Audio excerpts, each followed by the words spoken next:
everybody, and welcome to Roxbury International Film Festival. We are here talking to Eric Haywood from The Last Starship, a great short film. I'm waiting for the feature because there's so much in there that I feel like we still need to know. So, Eric, welcome, and we're glad to have you with us. And if you could just talk a little bit about your film, and then we'll get into the themes of your film, which I'd love to dive into. Sure. Well, The Last Starship is a that I wrote and directed, largely sort of as an homage love of science fiction, but also science sort of ground of human relationships and moral and ethical dilemmas. I'm a big fan of things like, Light Zone and those kinds of things where, you can do the future, but it's not always about aliens or, laser guns and stuff like that, which all of which is fine. The types of stories that I tend to respond to, character-based first. I also feel like there hasn't been a whole lot of science fiction stories where Black characters are centered. And not only where Black characters are centered, but where, they're centered, but race is not necessarily the driving force of the story. Like they are human beings thrust into a situation first and foremost. And I also, there have been many of science fiction, obviously, is the idea that a habitable is discovered, somewhere far, on the other side of the universe. And I started thinking, well, there budget Hollywood that have tackled those. And one thing I never really see discussed is the idea that I felt like if we ever did discover a habitable planet, far across the galaxy, and we had sort of most of the natural resources on this planet, if people were inventive enough to sort of devise a way to transport people via spaceships, planet, well, not everybody would get to go. Right. Exactly. Not everyone would be able to go. Yeah, there would be a pecking order or a priority. I would assume that the wealthiest people would get. I would assume that if people in a certain age range would get priority, or of childbearing probably get priority. You had a criminal record. If you were poor, if you were a little bit outside of the childbearing years, you probably would fall to the bottom of the list. And I thought, well, rather than tell a story about people who get on a giant spaceship and travel, a million light years away, what happens to the people who get left behind? And what happens when society sort of, breaks down because people have sort of used up all the good stuff on this planet and have decided to just sort of, rather than fixing it, we decide to abandon it and go presumably use up all the resources on the next planet and then the next one after that. It was a way some of these science fiction tropes like I mentioned, but seen depicted that often. And then my last big, the movie was made, for a fairly limited budget.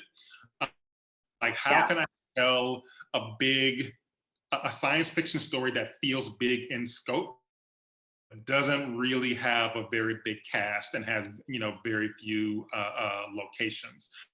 Just from the earliest version of the story actually was that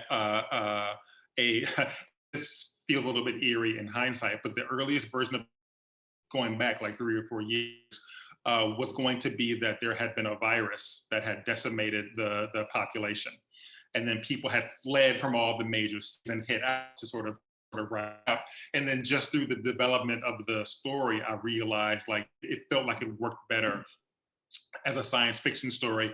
And I also kind of wanted to just sort of like, to be perfectly honest, I wanted to play with spaceships. I wanted to do visual that had spaceships as part of the story. But again, that wasn't the driving force of the story. That was like the backdrop.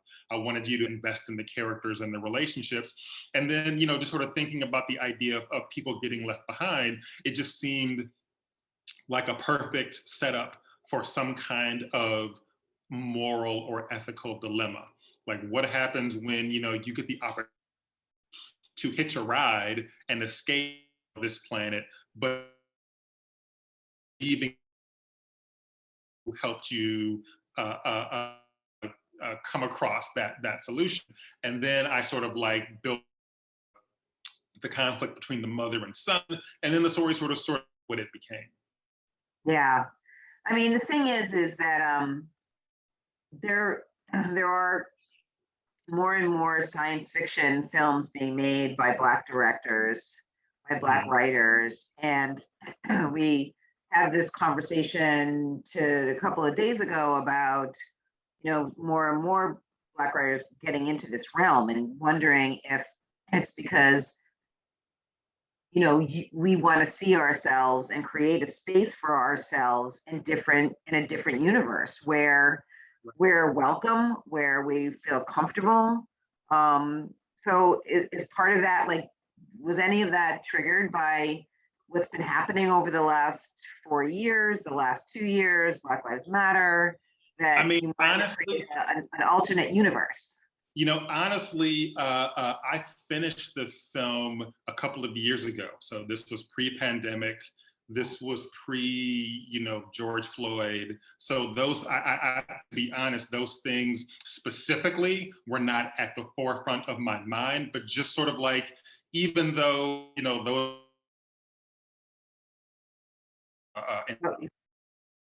there have been versions of those things that we have been dealing with, for a long time prior, Right. No, exactly. Yeah, before, Black Lives Matter became BLM, the issues and the desire to want to see ourselves depicted as three-dimensional human beings has always been there. So in a broader sense, yeah, there was an agenda earlier story that showed us as three-dimensional human beings, but I conscious choice to I don't feel like that the story is necessarily colorblind or raceless. So you were just talking about how the reason why we were talking about sci-fi and so many more Black writers and directors are deeping more into going more into this realm, because I feel like there's this and feels like they can be themselves. Yeah, I think there's always been a desire for that. I think with the advent of technology and cameras and editing software, it's become much more accessible to do things that are in the science fiction realm. Like, you can do an entire movie on your phone and have it look pretty polished. So I don't know. I don't feel like this is a new thing. I just think it's becoming even more popular than ever because it's the cost of entry has come way down. Right, but the theme around sort of, we've screened a couple of films. One of the films we screened a couple of years ago was called Destination Planet Negro. It was actually did you ever see Destination Planet Negro? It's very funny. But it's basically like, we're going to go to a planet where it's just going to be ours. And so using that sort of like concept and idea of, and the film that screens after yours, that you're screening with executive order, is sort of like using science fiction as a way to tackle and talk about the issues around immigration. And so for your film, it's sort of, although you could say it could be any race, it's sort of like, these are the people that get left behind. It's the Black people that get left behind and have to make choices. Yes. And then have to make choices to save a white family. Exactly. Yeah. And is it okay to basically save yourselves at the expense of a bunch of strangers, and that's where the ethical dilemma comes into play between the mother and son that we had a lot of fun with. Yeah. I mean, I loved that tension. I loved the you left the ending for me wanting it to be a feature film because I'm trying to figure out are they going to go there? Are they going to pick up this family? Are they going to get in a starship? Are they going to go to this new planet? Are they going to have the same issues? You know what I mean? I mean, but like all of Yeah. those things in that short 17 minutes, there was a lot that you sort of unveiled. Thank you. Yeah, no, that was all very deliberate. That was the plan. It was always sort of conceived. I wanted it to be a standalone story that you could watch and sort of feel satisfied by, but I also wanted to structure it in a way. It was intended basically to be the first act of a feature. Ah, So there is a longer story in my back pocket that I hope to get to tell one of these days. But like I said, I still wanted it to function on its own as a standalone story, just one that implied that there was more to it because there is. and so when you went into going to make it, were you conscious of trying to make a statement about the world we live in now and that the need for perhaps uh, a place for Black people to go where they feel safe? Or did you create it because you love the sci-fi genre and these actors were, by the way, incredible? Well, Loretta Devine is incredible, but these other two, the young boy was incredible, and Yeah, and yeah. and this and the younger woman. Yeah, yeah. Well, the short answer is, it's a combination of both. It's like, yes, I did have the love of science fiction. It is no coincidence that the story centers on a Black family. But sometimes I think like one of the most revolutionary things you can do when you're telling a story about Black people is actually make the political statement actually as subtle as possible. Yes. So it isn't, so that every single story isn't about necessarily about things like oppression and segregation, and those are all worthy areas, to explore for stories. But I also felt like there was room for a story where I feel like I made my sort of political choices fairly obvious, but also kind of subtle at the same time. It's like, they find, this white guy in the middle of nowhere who's able to help him, and one of the tropes in a lot of movies, in horror movies and in science fiction movies, is always like, well, it's the Black guy who dies first, Of so course, yeah.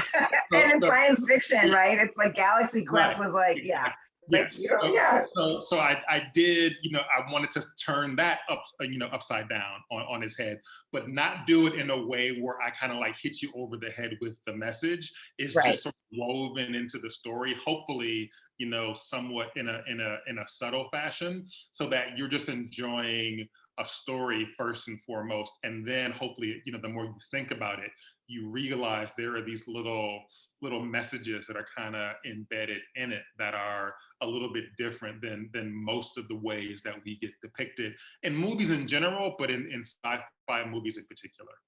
Yeah, I mean, I think that, definitely you have those twists and those turns, and I'm not going to give anything away, and if people haven't seen it, but you're right.